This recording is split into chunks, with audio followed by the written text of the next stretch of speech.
Welcome back, Algebra friends. Today we're going to do Unit 6, Lesson 7, which is Exponential Models Based on Percent Growth. So before we start this lesson, I want to remind you that when we learned about exponential functions, we had a specific way to write them. So just like with a linear equation, it was y equals mx plus b. For exponential, it was y equals a times b to the x power. If you recall, a was your y-intercept or your starting point, and b was the growth or decay factor. Okay, and that was by how much it was increasing or decreasing each time. I would like for you guys to write that at the top of your page because it's going to be important to remember that in order for all of this to make sense. So there's many examples of growth in the real world that occur at a constant percent rate. These phenomena give rise to exponential functions. These functions will be easy to build and understand if you felt comfortable with the last lesson on percent growth and decay. So basically what we're going to do is we're going to use this model of a function, and we're going to use that to write a function to model the percent growth. The only difference, we're still going to have our starting point. The only difference is that the growth or decay factor we're going to get from that amount that we did yesterday. You know, if we had a percent increase, we wrote it as 100 and something percent. And if it was a percent decrease, we subtracted it from 100. Okay, so that's what we're going to be doing. For exercise number 1, we're going to walk through it and we're going to see how to get to where we are here. Population of fruit flies is growing. Fruit flies, not fruit fries, is growing at a constant rate of 6% per hour.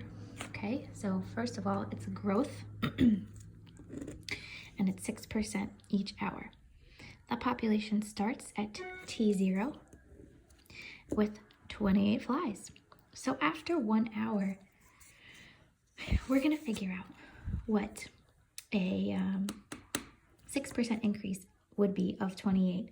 So from what we did yesterday was we took our starting amount, which was in this case is 28, and then we multiplied that by the percent increase written as 100 plus that percent, right? So 6% increase is going to really be a 106% increase, right? So as a decimal, that's 1.06. So when we put this in our calculator, we get 29.68. We're going to approximate that to be 30 because we are we want to deal with whole numbers here. Excuse me, my goodness, so sorry. Okay, so now after 2 hours, what we would do is we would then multiply this number again by 106%. So to model this, what we're going to do is I'm going to show you guys. I'm really going to be doing this and then multiplying again by 106%. A better way to write this would be 28 times 1.06 to the second power. Do you agree? I think so. It's less room, right? So this would be equal to, you're going to get approximately 31 when you plug it in. Now, following the same pattern, when we do 3 hours, this would be 106% 3 times.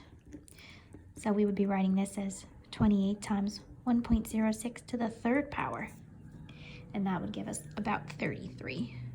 Okay, the reason why we're doing this is to show that there's a pattern with the equation. Okay, so each time our starting value is staying the same, and each time our growth rate is staying the same, or growth factor. Okay, this is the same thing as our exponential function. Why won't you? There we go. That's our exponential function up here. The x is the same as the number of hours that has passed. So 1 hour, it's an exponent of 1. 2 hours, the exponent is 2. 3 hours, the exponent is 3. It's not a coincidence, okay? So now we're going to take that and we're going to write a formula that models this without the number of hours. We're going to use that as t instead. So the population we can find by taking that starting value, each time we had the 28, And then each time we had that growth factor of 1.06. And then the exponent is going to be raised to the same power as t, the number of hours. So this is going to be to the t power. Okay, and as you can see, it is ultimately the same as the exponential function. Okay, it has a starting value, a growth rate, and then that x value, which in this case is a t. So now we can find the value of p of 24. All we're going to do is replace t with 24. And your calculators would love to help you with that. Just to clarify, I did find my graphing calculator. Well, this isn't mine, but I had one. Okay, so just to make sure everyone knows how to do an exponent like that, you can plug this all in one shot. Okay, so you can do the 28 and then parentheses 1.06, close your parentheses, and now to get the exponent, you're going to use this little caret button here. Okay, this one here is only for x squared, only for squared. To get any other exponent, you can use this caret button, and it'll bring you right up into the exponent, and that's where you would enter in your 24. And from here you can just push enter, but you can also use the arrow, the right arrow, to get back down. And then you push enter, and you will get your answer. We get that the population is approximately 113.37, da da da da da. So that's, since we're talking about fruit flies, we don't want to round up. This is approximately 113 fruit flies. Okay, so what does the calculation that we made in C represent about the fly population? So it's telling us T is representing the hours, right? So what it's telling us is that after 24 hours, there's a population of 113. So you can say this in two ways. You can say after 24 hours, or you could even say after 1 day. Choice is yours.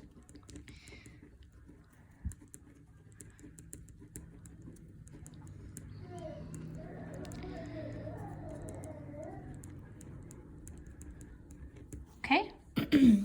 They want us to state the range of the population function over the domain. 0 is less than or equal to t is less than or equal to 24.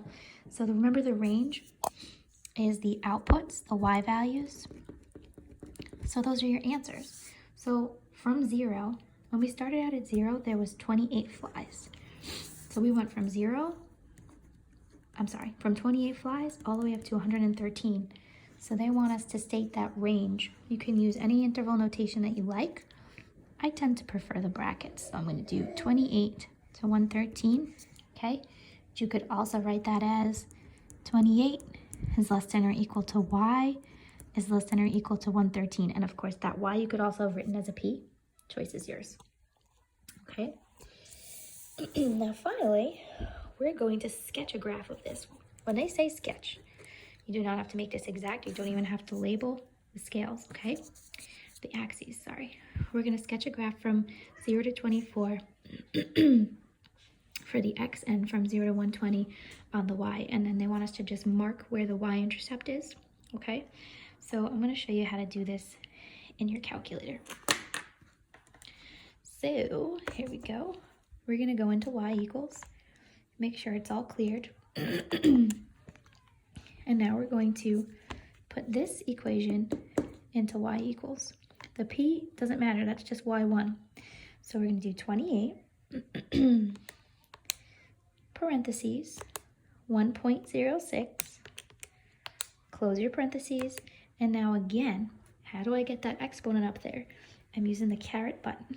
Here it is. And of course, instead of t, I'm just using x, okay? And that's it. So I'm going to see what my graph looks like, and if I have to adjust my axis and my scale, then I shall.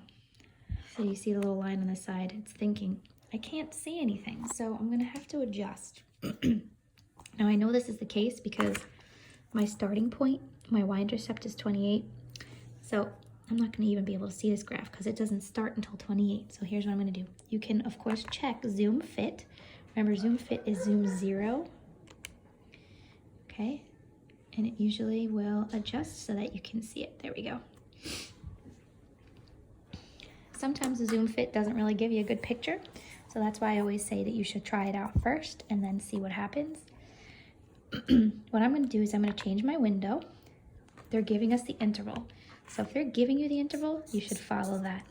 They want x between 0 and 24. So your x min is going to be 0 instead of -10. Use your arrow to go to the max. It's going to be 24. Leave your scales alone, and then your y is going from 0 to 120. So your y min is 0, and your y max is 120.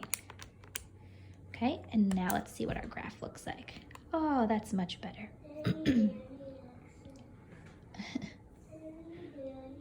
Okay, so we can sketch this now. It's gonna look something like this. Again, it's just a sketch. Your y-intercept is around here, right? And we know what number it is because the first number here is our y-intercept. So this is 28. And then, oh goodness, our graph is gonna look something like this. Okay, and it doesn't have to be perfect. Like clearly mine is a hot mess. Okay guys, so that's how you would graph it. For exercise number 2, we're looking at an exponential function that's given to us, and they want us to match it with what makes the most sense here. If the savings in a bank account can be modeled by this function, which of the following is true? My suggestion to you is to look at this first, make your own conclusions, and then match it with this. If you look at all of these, you're going to get yourself confused. So I know that the first number in an exponential function is my starting point, right? So that's what I already had. So this is the initial amount in the bank account, right? Or my starting point. Now, if you look here, they give you all the same thing, except you have to be careful. They try to trick you here with this $2.50 instead of $250, okay? So you can right away eliminate choice 2 and 4. Now going back to this, I have the 1.045. Now I know that means if it's over 1, that's a growth, right? That means that I added something to 100%. So what I would have done yesterday is I would have moved my decimal over twice. So I could move it over twice back to the other spot, and I can see that that was 104.5%. So what was the amount that I added on? 4.5%. Okay, so that's an increase of 4.5%. So now I can see the initial amount deposited was $250. The interest earned is 45%. Is that the percent that we found? No, we found 4.5. The initial amount deposited was $250 and the interest rate is 4.5%. That's exactly what we found. The initial amount we had was $250, and now this is a growth of 4.5%. So that would be choice 3. Ta-da! Okay guys, so going on to exercise 3, it's going to be the same exact thing except now we're decreasing. So what we're going to do is we're going to follow the same exact pattern as before, and we're going to follow the same pattern as yesterday in terms of the percent decreases. So we're going to skip over this for now. You can do it if you'd like, but I'd like to try to get this done quickly for you. So we're looking at a problem where water's draining out of a pool and the depth is decreasing at a constant rate of 20% per hour. So this is a 20% decrease. So what we would have done yesterday is we would have subtracted the 20% from the 100%, and that would be 80%. And we would then write that as a decimal, which would be 0.80. The depth of the water when it starts is 12 feet. So our starting point is 12. Okay? So starting point is 12. So to write an equation, they want it to be in terms of D. So the depth is going to be, you take your starting point, which was 12, and multiply it by the decay factor, which we got was 0.80, and the exponent is t. Okay, and that's it. Okay, so we're going to sketch this graph now. I'm going to show you again. In the calculator, we're going to, we're going to go to y equals and we're going to clear this other one out, and we're going to enter this one in. So we're starting out with 12 parentheses. Now this is 0.80. Excuse you. I'm sorry, guys. And the exponent is x. Okay. Now before I graph it, I'm going to look at this interval that they gave us, and I'm going to change my window. So the interval they're giving us for x is 0 to 20. Okay, so the min is already at 0, but the max is at 20, so I'm going to change that. Keep your scale the same, and then y is going to go from 0 to 15. The min is already at 0, and I'm going to change my max to 15. And now let's take a look at the graph. Ah, very nice. Now I already know what my y-intercept is going to be, because remember the y-intercept is the first number. Okay, so that's 12, and that's how I know what number that is. Okay, and of course I could always look in my table to find that too.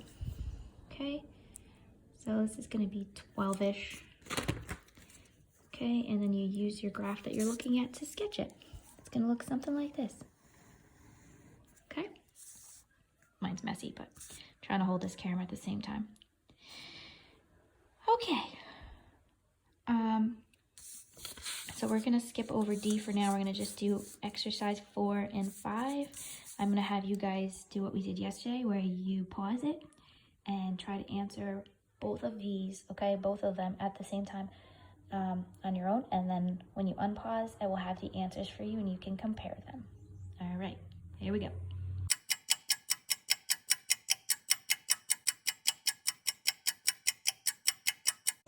Okay, guys, so here's the answers. For exercise 4, what I did was I wrote it out like the function. It's going to be the starting point times the growth or decay factor raised to the power of t. So when you read it, you figure out that the starting point is 16, so that goes here. And then you have to pay attention. It says decreases, so that's a decay of 8%. So that means we're taking the 8% away from 100, which is 92%. As a decimal, it's 0.92. So that's choice 1. Oh, it's Paw Patrol time. Exercise 5, you have to figure out what it is after 10 years. So first you make your equation and then you evaluate it when the years are 10. So the starting point is 350, so that goes here. And then the earning 3.5% means that it's growth. So you're adding that 3.5% to 100. And then when you write that as a decimal, it's 1.035. So this is our equation. Then after 10 years, to figure that out, you just replace the x with 10, plug it in the calculator, you get a big long decimal here, and since we're talking about money, we're rounding it to the nearest hundredth. So we get $493.71. Okay, guys, so this was kind of a long lesson, but this is what you really need to know here, okay? The equations, looking at the graph, etc. So try not to let the beginning where we were leading up to it here, try not to let this get you too confused, okay? It was just leading us into this stuff. Okay, so give the homework / classwork a try. I'm still working on trying to get enough time to give you guys some answer keys. In the meantime, I could probably post Kirk's answer keys. They can be slightly confusing at times, so in the meantime, I might be able to do that for you though. All right, so just any questions, post on Google Classroom, but make sure, again, as always, don't post on the stream because I won't be notified.